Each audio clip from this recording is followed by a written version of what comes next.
Namaste one and all. So today we'll be learning the concept of force analysis. So in the previous class, you come to know that the charge experiences some force. According to Coulomb's law, whenever the two charges, whether they are like charges or unlike charges, when are brought nearer, they experience some force. And the force can be calculated using the formula given by Coulomb's. Force is equal to K into Q1 into Q2 divided by R square. So now let us try to analyze the force between charges depending upon the symmetry. So depending upon the symmetry, there will be two types. One is called as incomplete symmetry and the other is called as symmetry.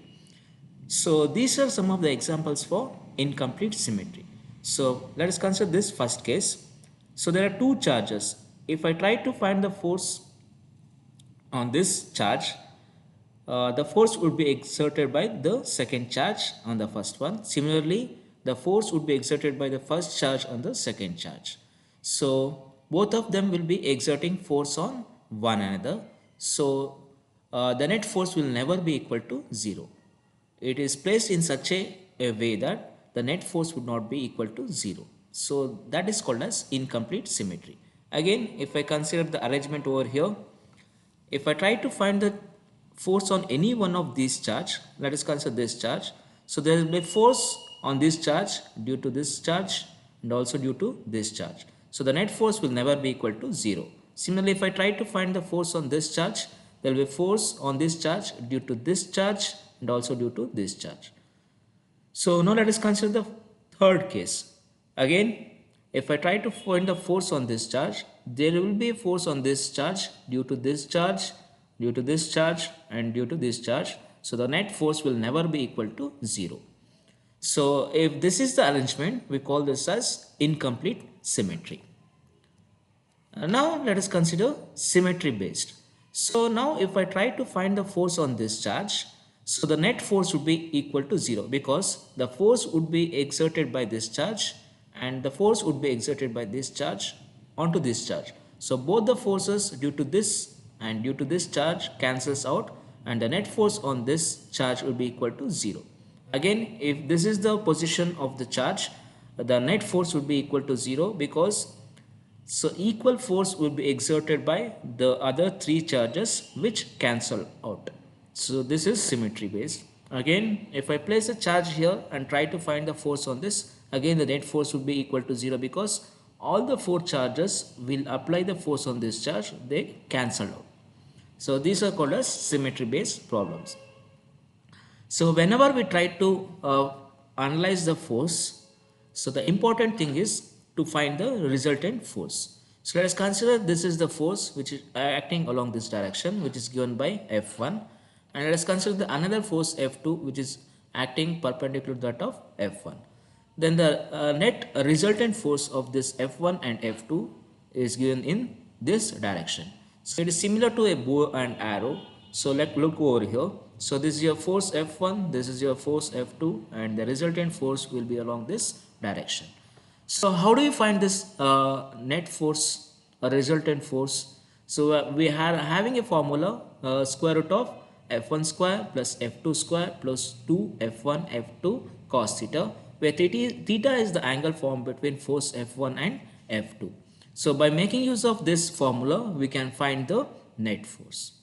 But when it comes to CET, so we need to find an alternative way to find the answer quickly. So the alternative way is when the force F1 is equal to force F and the force F2 is also equal to F, what I mean to say that both forces F1 and F2 are equal and there is an angle theta formed between them, then the net force can be calculated using this formula. So the formula is 2F cos theta by 2 where F is the force. So both the forces are same. Remember that we can use this formula only when both the forces are same.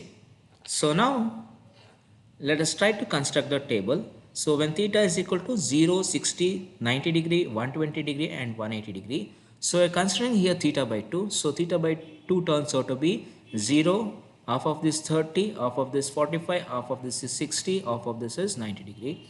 So now calculate the value for cos theta by 2. So cos 0 is 1, cos 30 is root 3 by 2, cos 45 is 1 by root 2, cos 60 is 1 by 2 and cos 90 is 0. Now you substitute this here. F net is equal to 2f into cos 0 is 1. So this turns out to be 2f. So next again substitute root 3 by 2 over here. So that turns out to be f root 3. So 2 and 2 gets cancelled. So that turns out to be f root 3. So again for this case it would be root 2f and here it would be f and it would be 0 for the last case, that is theta is equal to 180 degree. So this formula is very important and it saves a lot of time while solving the problems. So try to make use of this formula. So I'll be showing you one example using this formula. So let us consider an example. So they are given that there are three charges plus q are placed at corner of an equilateral triangle of side L. Find the force on charge q placed at the corner. So let us consider an equilateral triangle and there are three charges of plus q placed at the corner. So the distance between each is given by L. So angle, as you know, it is an equilateral triangle. The angle is 60 degree. So we need to find the force on any one of the charge which is placed at the corner. Let me consider the force applied on this charge. Let me try to calculate the force applied on this charge. So this is the force F1, so applied by this charge. So it is acting along the line joining the two charges. So since both the charges are positive, it will be repulsive force. So it is acting outwards. So it is taken as F1. So F1 is equal to force. So according to the formula, K into Q1 into Q2 divided by distance square. So what is Q1? It is Q. What is Q2? It is Q. What is the distance between them? L. So it is K into Q divided by L square. Now let me consider the force applied on this charge due to this charge. So that would be, again since it's a like charges, so it would be repulsive force in the outward direction. So let me consider this as F2. So again this is due to K into Q divided by distance is what? L square. So F2 is equal to is nothing but F K into Q divided by L square. So if you carefully look over here, force F1 and F2 are equal and the angle between this is 60 degree. Look over here, since it's an equilateral triangle, so here it is 60 degree. So this is also 60 degree. So now what we can make use of is the formula which I gave you right now. So we need to calculate the resultant force F net. So we can make use of 2F cos theta by 2. So here the angle theta is how much? 60 degree. So substitute 60 over here. So 60 by 2, that turns out to be 30. 2F cos 30. The value of cos 30 is root 3 by 2. So 2 and 2 gets cancelled. So the F net would be equal to root 3 into F. The value of F you know is K into Q square by L square. So substitute the value of F over here. So that would be K into Q square divided by L square into root 3. So this is the net force acting on the charge due to other two charges. So this is the easiest way of finding the net force when both the forces are equal. Usually we'll be getting these kind of problem. So try to learn this formula. F net is equal to 2F cos theta by 2. Now let us look at the symmetry based problems. So when a charge is present at the center of the symmetry in charge distribution, and if the charges are same and distance between them is same and angle between them is same, then the net force would always be equal to 0. First let us consider the case of two charges. So if a charge Q is placed at the center in such a way that it is at the same distance from the first charge and at the same distance from the second charge, then the net force would be equal to 0. If I consider second case, if there are three charges, so look over here, there are three charges, and if I place charge Q at the center in such a way that it is at the same distance from all the three charges, then the net force would be equal to 0.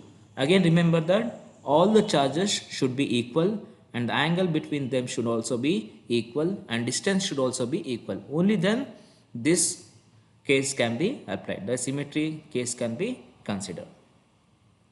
In the fourth case, again, a charge is placed at the center in such a way that it is at equal distance from this charge, this charge, this charge, and this charge, and the value of all the charge is equal, then its net force would be 0. So this is regarding the symmetry based force analysis problem. So I hope you have understood the concepts of analyzing the force. And again, if we consider 5 charges, if I place Q at the center in such a way that it's at equal distance from all the charges and all the charges are equal and the angle between them is equal, the net force would be 0. This applies for all the other cases like hexagon, septagon, octagon, nanogon. So the net force would be equal only when all the charges are equal and distance between them is same and angle between them is same. I hope you understood this. Thank you for watching the video. I hope you have understood the concept. So to know whether you have understood the concepts better, you need to answer the quiz. The link for the quiz is given in the description below. After answering the quiz, you will be getting the result. So retake the quiz until you find that you have answered all the answers correctly and got the complete out of out results.